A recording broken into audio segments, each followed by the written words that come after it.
Influencer. আচ্ছা, বাংলার সংস্কৃতি, বিশেষ করে ভোট সংস্কৃতি বলতে ও কি বোঝে? অরিজিৎ, নমস্কার। দেখুন, বেসিক্যালি যখন ইনফ্লুয়েন্সার হিসেবেই কথা বলতে হয় তখন মূলত যেহেতু আমাদের যারা দর্শক এই ডিজিটাল যে কোনো মিডিয়ামে, সেটা দেখা যায় যে 25 থেকে মানে 35-এর তলায়, 25-এর তলায় 70 থেকে 75% এবং 35-এর তলায় মানে বয়স 35-এর তলায় বয়স অনুযায়ী প্রায় 80 থেকে 85%।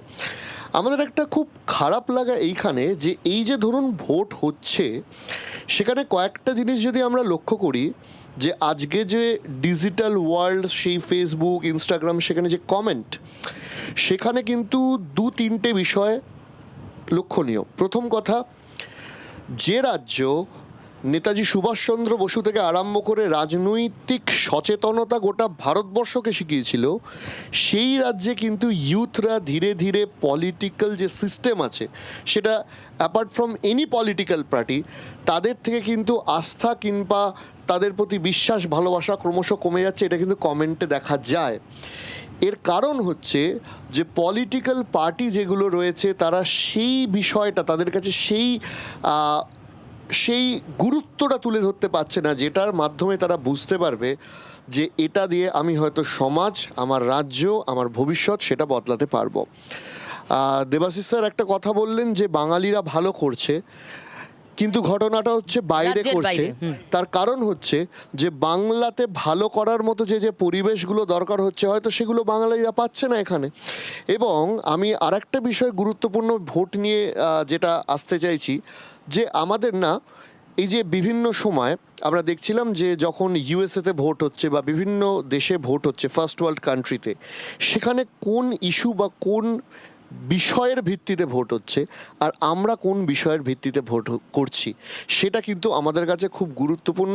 যদি বিষয়গুলো দেখা যায় তাহলে ডেফিনেটলি বোঝা যাবে যে এইখানে এই ভোটে আমরা কটা নেতার মুখ থেকে এআই নিয়ে কথা শুনতে পেরেছি, আমরা কটা নেতার মুখ থেকে এনভায়রনমেন্ট, আমাদের যে পরিবেশের যে অবস্থা, একিউআই এর যে অবস্থা, সেটা নিয়ে কথা শুনতে পেরেছি, আমরা কটা নেতার মধ্যে থেকে রিসার্চ অ্যান্ড ডেভেলপমেন্ট নিয়ে কথা শুনতে পেরেছি, আমরা কটা নেতার পক্ষ থেকে বা কাছ থেকে যে আমাদের যে নাগরিক জীবন, যেটা উনিও বলছিলেন, সেটা ডেভেলপ করার কথা শুনতে পেরেছি। বাস্তবে আমরা পাইনি, আমরা শুধু শুনেছি ওর এইগুলো খারাপ, আমার কি ভালো, সেটার থেকেও খুব খারাপ অবস্থা হয়ে গেছে। এখানে একটা খুব গুরুত্বপূর্ণ কথা আমার মনে পড়ছে, সেটা হচ্ছে যে আমরা যে ভোটগুলোতে যাচ্ছি পশ্চিমবঙ্গে লাস্ট বেশ কিছু বছর ধরে, সেটা হচ্ছে পুরোটাই নেগেটিভ মার্কেটিংয়ের ওপর ভোট, অর্থাৎ কার কতটা খারাপ সেটার উপর।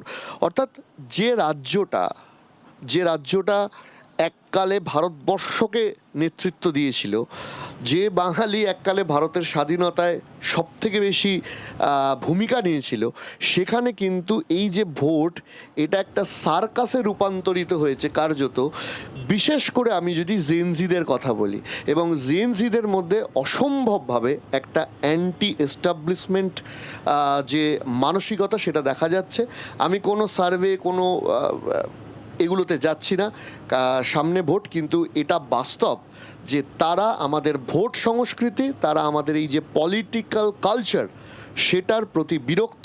যখন গোটা বিশ্বের খবর খুলে গেছে, যখন গোটা বিশ্বের বিভিন্ন ইস্যু আমরা ঘরে বসে দেখতে পাই, যেটা মিডিয়া হোক বা সোশ্যাল মিডিয়া মারফত আমরা যখন আজকে আমেরিকাতে কি হচ্ছে সেটা যদি 1-2 ঘন্টার মধ্যে আমরা যখন জানতে পারি, আর তারপর যখন দেখি যে আমার নেতা প্রচার করতে বেরিয়ে কোথাও রং করে একটু দেখিয়ে দিচ্ছেন, কোথাও বা অন্যান্য নানা রকম ঘটনা ঘটাচ্ছেন, যেগুলো হয়তো ভালো, কিন্তু সেটা তিনি খুব পরিষ্কার করে বোঝা যাচ্ছে যে নিজের মার্কেটিংয়ের জন্য করছেন।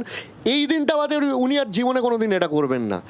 সো এই লোক দেখানোগুলোর বাদে যখন জেনজিরা দেখে যে সত্যি আমার আগামী 40-50টা বছরের জন্য এখানে কিছু থাকছে না, তারা কিন্তু এই ভোট সংস্কৃতির বিপক্ষে যাচ্ছে। যে ভোট, যে গণতন্ত্রের জন্য আজকে এই গোটা বাংলাতে ক্ষুদিরাম বসু কিংবা ভারতবর্ষে স্বাধীনতা সংগ্রামীরা প্রাণ দিয়েছিল, সেটা কিন্তু এই সংস্কৃতি খারাপ হওয়ার জন্য কোথাও গিয়ে আমাদের হাত থেকে হারিয়ে যাচ্ছে। বাংলার আওয়াজ, বাঙালির আবেগ, জি 24 ঘন্টা।